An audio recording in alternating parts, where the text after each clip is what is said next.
Olá, eu sou a Andressa Fabres e vou contar uma história para você.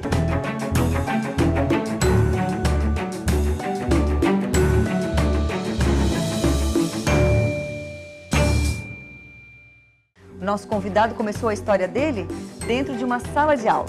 Dava aulas num cursinho para pagar a faculdade de medicina, mas ficou pouco tempo na medicina e voltou para a educação, só que dessa vez dentro das empresas. Vamos saber essa história?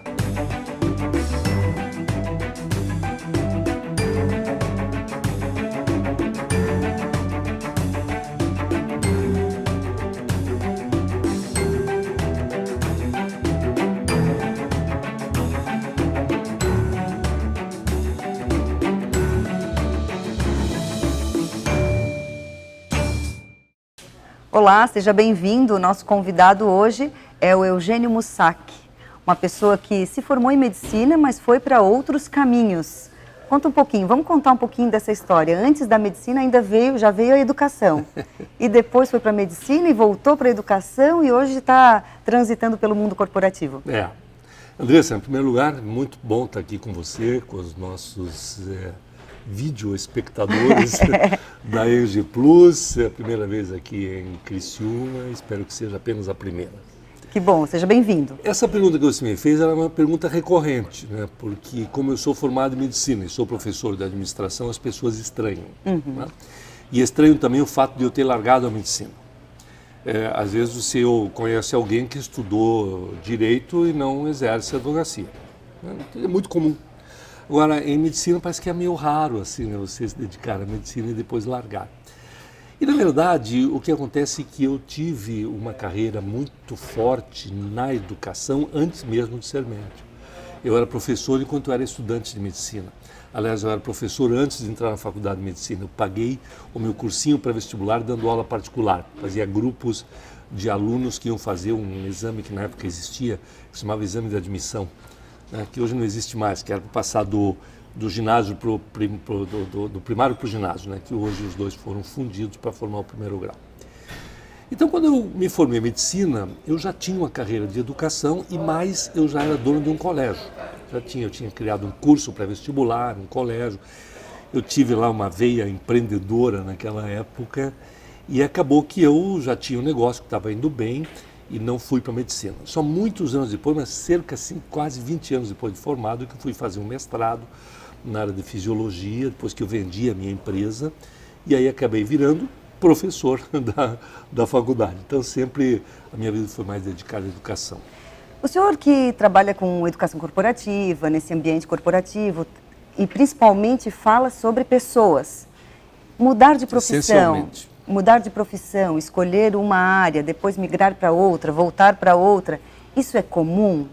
Olha, é comum e vai ser mais ainda no futuro. Há um estudo que mostra que nos Estados Unidos, por exemplo, em média, as pessoas já estão trocando 7 vezes de profissão ou de área de atividade, às vezes dentro da mesma profissão, mas uma área bem diferente, ao longo da sua vida. Como um consultor dessa área, o senhor acha que isso tem mais benefícios, mais malefícios ou não interfere? Não, eu acho que depende muito da maneira como você se relaciona, né, com o fato. Há pessoas que fazem a mesma coisa a vida inteira e ótimo, são felizes, né? E outros têm uma necessidade de mudar.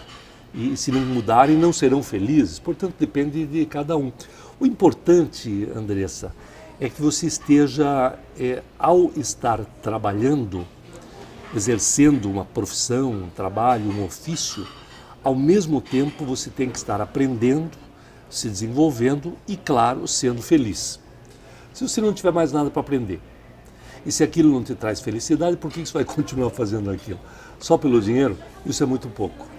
O senhor vê muito isso dentro das empresas, as pessoas trabalhando só pelo dinheiro? Infelizmente, isso ainda é frequente. Sabe? Como que as empresas podem identificar essas pessoas que estão ali só pelo dinheiro e não por algo mais, não estão felizes dentro das empresas? Então, você sabe que eu estou aqui em Criciúma a convite da ABRH de Santa Catarina, seccional aqui de Criciúma, a ABRH, Associação Brasileira de Recursos Humanos. E recursos humanos ou gestão de pessoas é um capítulo importantíssimo de uma ciência chamada gestão. E muita gente acha que recursos humanos é cuidar de contratação, de salário, de benefício. E isso é uma parte muito pequena da gestão de pessoas. A maior parte está ligado com as relações, né? Como é que a pessoa se relaciona com os seus colegas, como é que se relaciona com a empresa, com os valores da empresa, com a cultura, com a estratégia, e o que leva aquela pessoa a querer trabalhar naquela empresa. Isto são focos de atenção da gestão moderna de pessoas.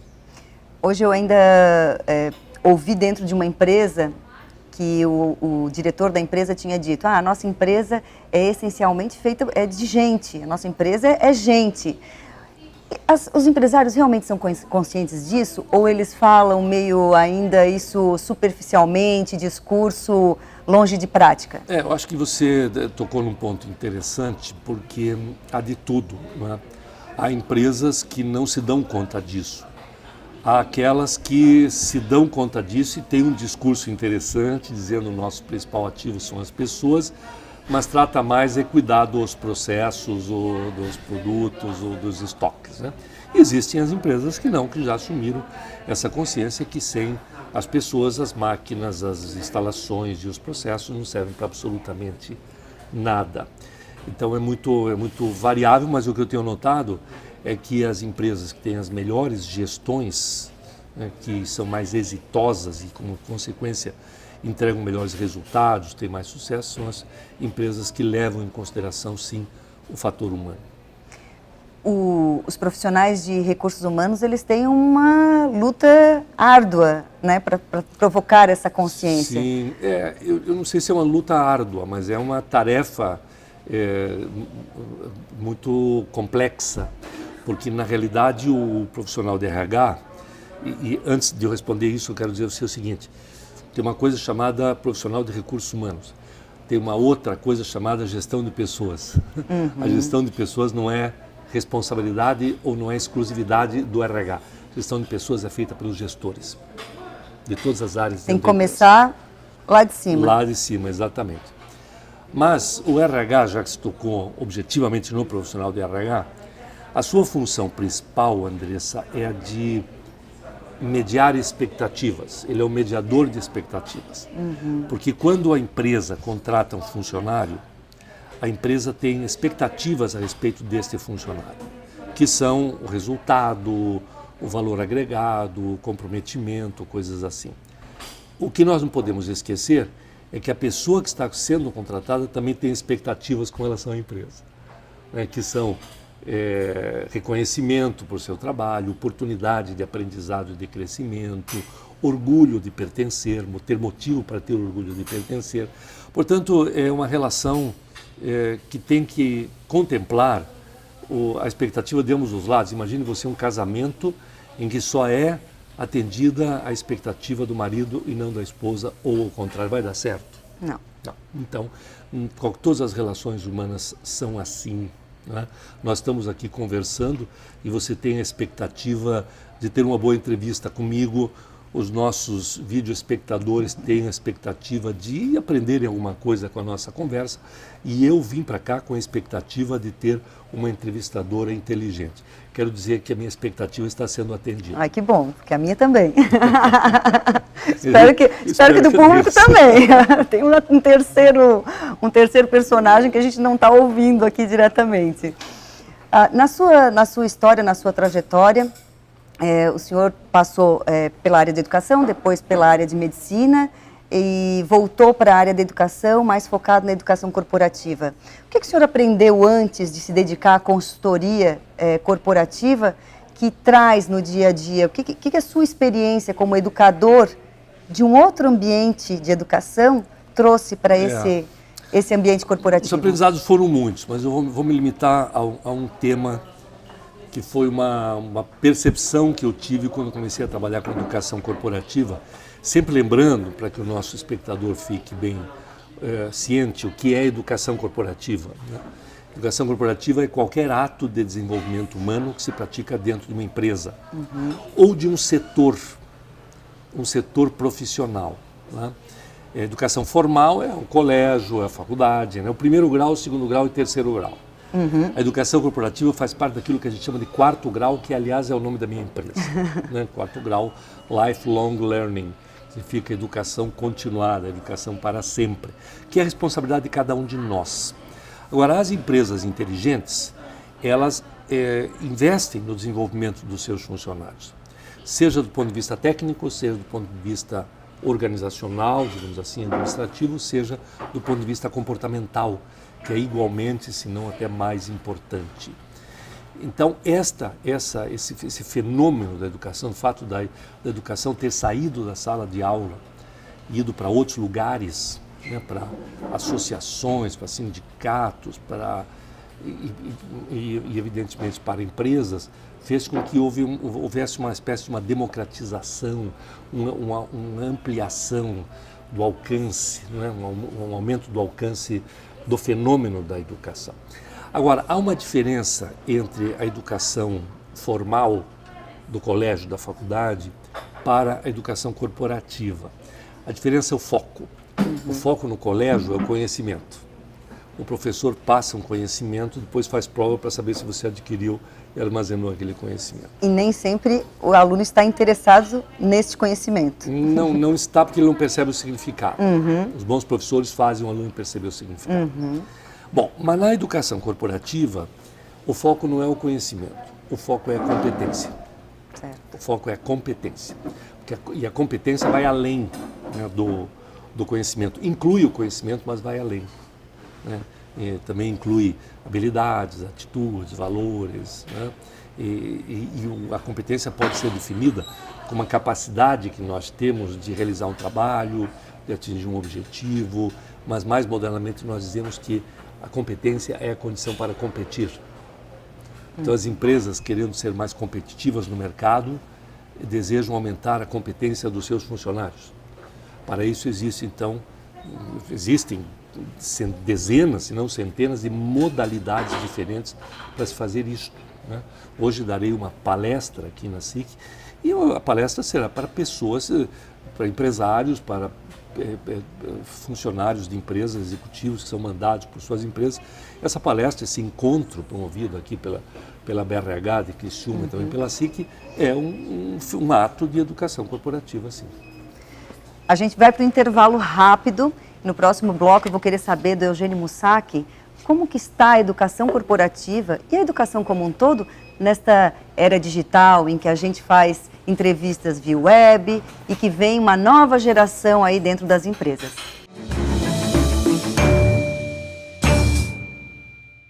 Somos instituição para você ter toda a confiança. Somos financeira, porque dinheiro não é tudo, mas ajuda a realizar os seus sonhos. Somos cooperativa, pois assim construímos nosso mundo.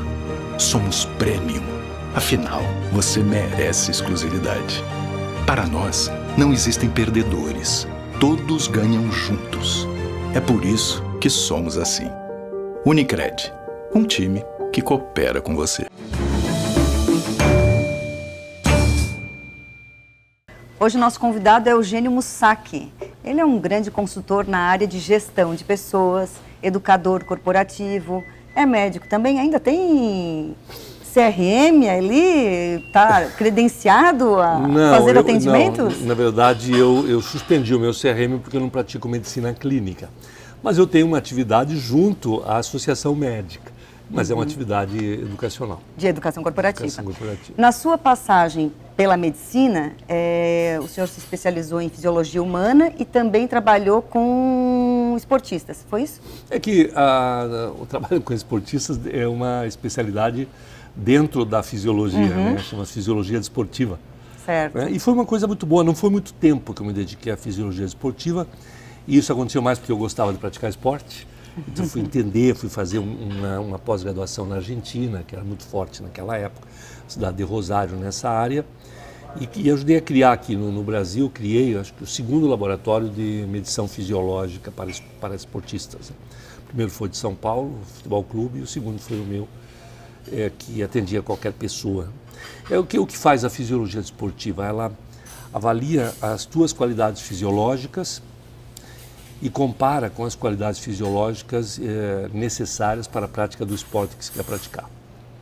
E as qualidades fisiológicas são coisas como força e potência muscular, flexibilidade artromuscular, capacidade aeróbica, reatividade, né? Além do biotipo, né? Biotipo, existem biotipos que são ideais para cada esporte. Né? Um jogador de basquete tem que ser alto, por exemplo. Né? Um lutador de judô tem que ter o centro de gravidade baixo.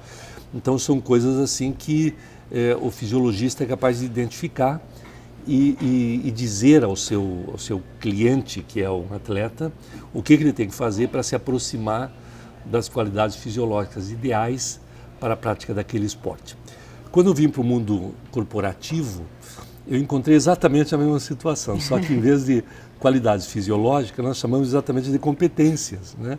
Então, para você atingir determinados resultados dentro da empresa ou na sua carreira, né, ou a empresa para atingir os resultados que deseja, são necessárias determinadas competências. E nós avaliamos se a empresa tem, se o profissional tem essas competências ou não. Se não as tiver, o que deve ser feito para desenvolvê-las, para então poder competir no mercado. O senhor é consultor, é educador, assina artigos em revistas nacionais, é autor de vários livros. Qual dessas atividades ganha mais atenção do Eugênio Mussac? Como que se organiza? O Eric. O Eric é o projeto mais recente do Eugênio Mussac, que é o filho de 2 anos? 2 anos e 8 meses. Então, já que é o Eric que toma mais a atenção do Eugênio Mussac, o que um filho de 2 anos, ou um filho, né? 2 anos atrás chegou o Eric, o que mudou na vida do Eugênio Mussac? Uma criança que já entra, né, nativo digital, aprende diferente, já é outro tipo de educação. Não, ele é impressionante, porque eu tenho uma característica na minha vida, ganhei da vida esse presente, né, de poder ter vivido bastante, espero viver muito mais ainda, né, de ter feito muitas coisas e ter tido filhos. Né, eu tenho 4 filhos, na verdade. Tenho 3 filhos do meu primeiro casamento, e um filho do meu segundo casamento, sendo que o meu segundo casamento completa agora 18 anos, que eu estou casado com a Luciana e o nosso filho nasceu quando nós tínhamos 15 para 16 anos de casados, então não foi uma coisa assim intempestiva, foi um projeto. Foi um projeto? Foi um projeto. Foi um planejado. Então o meu filho mais velho, o Rodrigo, que é engenheiro em Curitiba, ele tem 42 anos. E o meu filho mais novo tem 2. Portanto, isso é uma coisa que hoje é possível. Isso é uma coisa bem contemporânea, assim, a medicina, né, a qualidade de vida permite, nós estamos vivendo mais e podemos então cometer essas loucuras. Né? E eu comparo, né, os dois, não no sentido de amor ou de atenção, os dois são iguais para mim, né? Mas de como é que eles são, né? Como é que o Rodrigo foi quando tinha a idade do Eric. O Eric, ele recebe uma quantidade de informação e de estímulo que provavelmente eu e você, Andressa, recebemos quando tínhamos 10 ou talvez 15 anos de idade. E ele com 2 anos já recebeu todos esses estímulos. Né? E graças ao quê? Graças ao digital. As grandes mudanças do mundo contemporâneo, sabemos que o mundo está mudando, sempre mudou, mas nunca mudou com a velocidade que está mudando atualmente. A tal ponto que nós não nos referimos mais à velocidade da mudança, e sim à aceleração da velocidade da mudança, cada vez mais rápido. E essas mudanças todas devem ser a tecnologia, devem ser o digital, né, que estão impactando a maneira como nós trabalhamos, como nós aprendemos, como nós nos relacionamos com as notícias, né, isso que estamos fazendo aqui é um exemplo disso.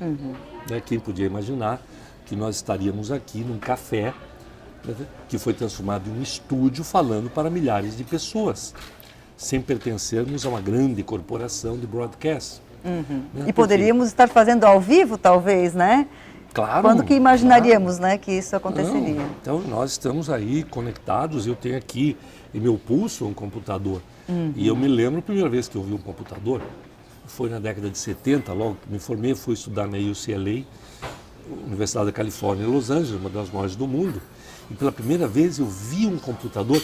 Aliás, eu não vi o computador, eu vi o prédio dentro do qual estava o computador. Nós não éramos permitidos de entrar ali. E era gigante. Era gigante, um pavilhão inteiro com computador, a válvula super refrigerado e tal. E hoje, passados 30 e poucos anos, né, eu tenho aqui no meu bolso, no meu pulso, um computador certamente milhões de vezes mais poderoso em processamento e memória do que aquele de uma das maiores universidades do mundo onde eu estudei. Eu não li isso em nenhum livro de história. Então você veja que a mudança da tecnologia digital foi a maior mudança que a humanidade já experimentou.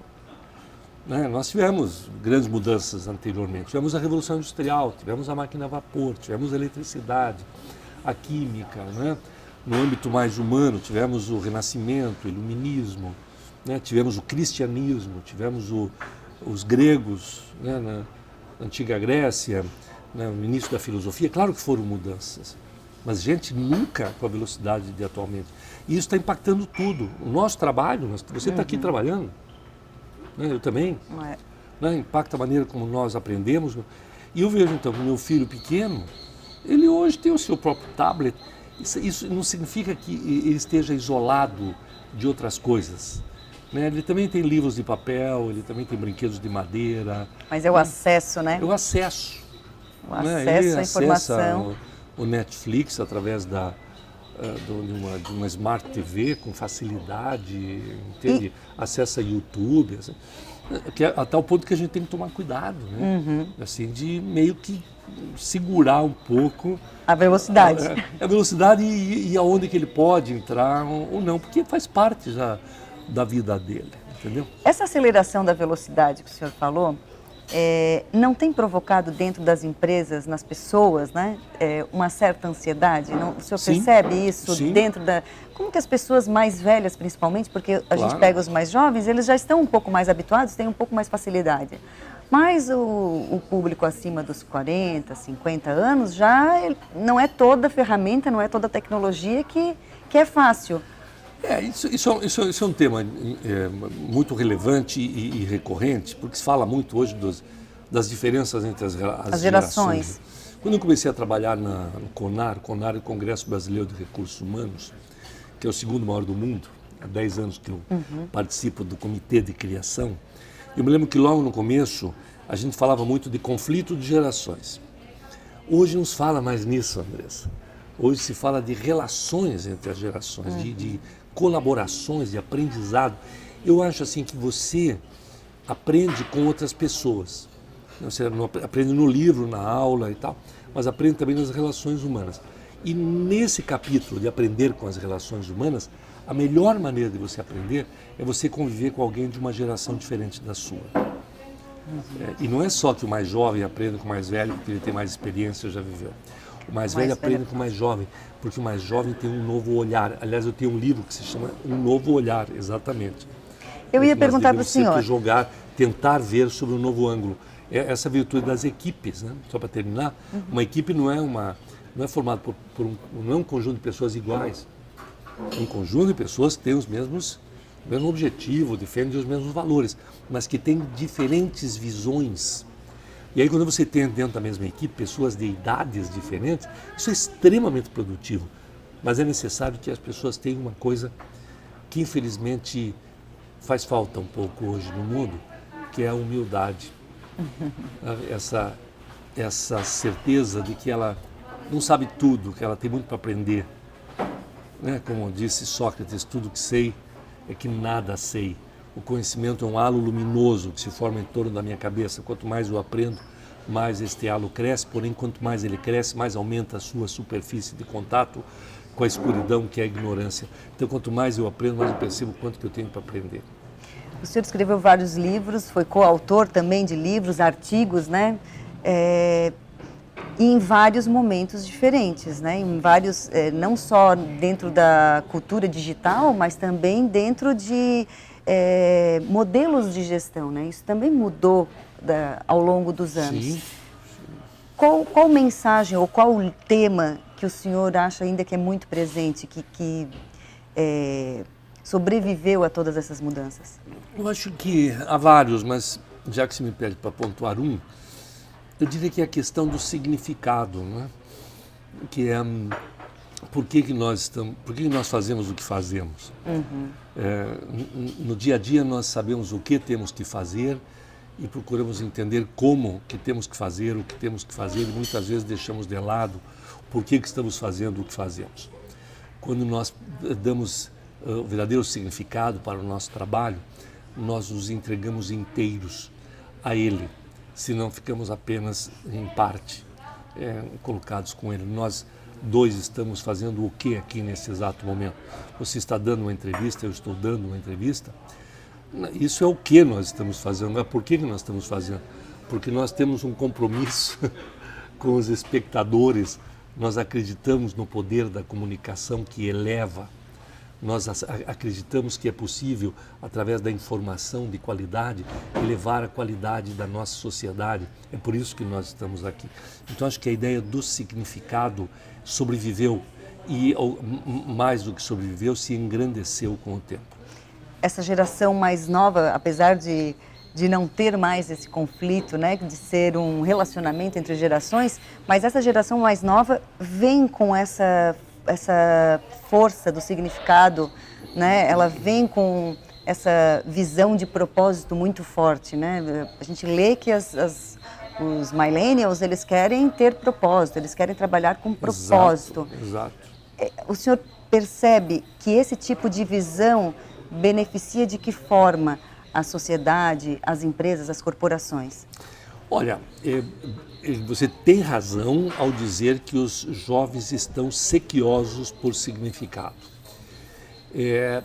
Talvez porque o mundo, apesar de tanto conflito, de tanto problema que a gente vê pelo mundo, ele está sim mais organizado do que já foi anteriormente. Né? Eu pertenço a uma geração chamada Baby Boom, que nasceu depois da Segunda Guerra Mundial. O mundo estava destruído, nós tínhamos a missão de reconstruí-lo. Né? A geração X, que veio depois da minha, que são os meus primeiros filhos, uma geração que já recebeu o mundo relativamente organizado, mas ganhou a responsabilidade de fazer com que ele fosse melhor, que fosse mais produtivo e que gerasse mais bem-estar para as pessoas, não apenas segurança, como a geração procurou. E essa geração mais nova nasceu e disse, bom, e agora nós nascemos para quê? Qual é a nossa missão? Qual é a nossa causa? Quais são os nossos grandes objetivos? Só que isso acontece de maneira inconsciente. As pessoas buscam razões, buscam significados, buscam objetivos, causas e não sabem disto.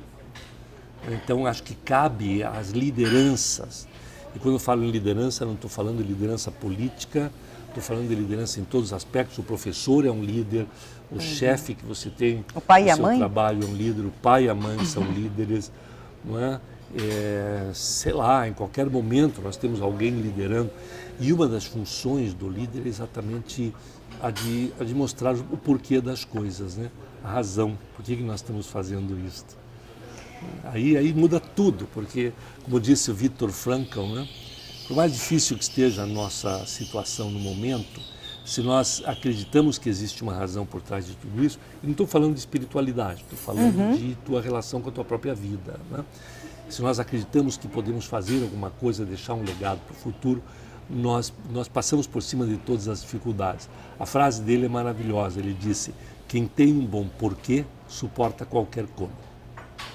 E com essa frase a gente encerra a entrevista com o Eugênio Mussac. Eugênio, muito obrigada pela sua disponibilidade em dar essa entrevista. Seja bem-vindo a Criciúma, que volte outras vezes e que continue inspirando, né? Inspirando através da comunicação, que é basicamente, né, toda a sua atividade comunicar assim como a gente. Muito obrigada. Obrigado a você, Andressa, pelo convite, obrigado pela oportunidade de estar aqui em Criciúma, aqui no sul de Santa Catarina, no estado que eu gosto tanto. Um abraço a todo mundo. Espero que você tenha aprendido e se inspirado com essa entrevista do Eugênio Mussac. Na próxima semana a gente vem aqui contar mais uma história para você.